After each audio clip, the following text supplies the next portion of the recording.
C'est vrai qu'au départ, on a vraiment pensé qu'il y aurait un gros problème en Afrique.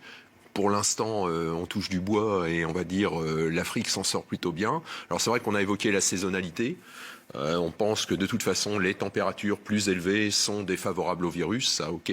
Pardonnez-moi, ça c'est établi ou on pense? Non, je pense qu'il y a quelques arguments. Non, ce qui est clair, c'est qu'encore une fois, il y a un caractère saisonnier au virus pour plusieurs raisons. Meilleure santé, encore une fois, du système immunitaire quand le temps est plus chaud, mais aussi stabilité des gouttelettes différentes dans un environnement plus chaud. Et surtout, vous voyez, quand votre gouttelette elle tombe sur une plaque métallique, à l'heure actuelle en France, la plaque métallique elle est à 15-20 degrés.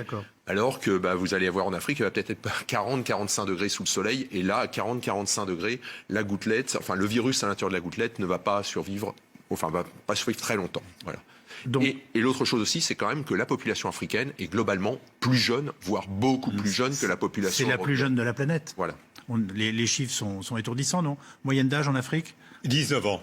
19 ans. C'est l'âge médian. L'âge médian. Il y a à peu près 2 tiers des Africains qui ont moins de 35 ans. Mais ce qui est quand même important aussi, il faut dire les choses, c'est que dès qu'on parle de l'Afrique, on disait les types seront absolument incapables, etc. C'est faux. Qu'est-ce qu'ils ont fait? Ils ont fermé les aéroports, ils se sont pris en charge, ils ont donné un certain nombre de consignes. Bien sûr que dans les grands centres urbains, il y a des difficultés de confinement avec l'économie informelle et autres. Mais simplement, l'Afrique, ils ont quand même bien réagi. Alors on a toujours l'impression qu'ils sont à la traîne, qu'ils attendent. Ils ont tellement bien réagi que ce sont des dizaines de milliers de Français qui faisaient la gueule à Marrakech ou à Abidjan ou à Dakar parce qu'ils ne pouvaient pas rentrer en France. Parce qu'ils ont vraiment fermé le truc. Et à partir de ce moment-là, ils se sont pris en charge. Et le véritable problème de l'Afrique, ça sera moins... Je veux dire, on dit toujours, oui, mais on ne sait pas, etc. Mais dans les hôpitaux, c'est vrai qu'en Afrique, il n'y a que deux médecins environ pour 10 000 habitants, contre 35 médecins en Europe. Il y a certainement, d'ailleurs, c'était il y a quelques années, on plaisantait toujours en disant qu'il y avait plus de médecins béninois en France qu'au Bénin. Mais je veux dire, la réalité, c'est que l'Afrique n'est plus l'Afrique qu'on imagine aussi il y a 10-20 ans.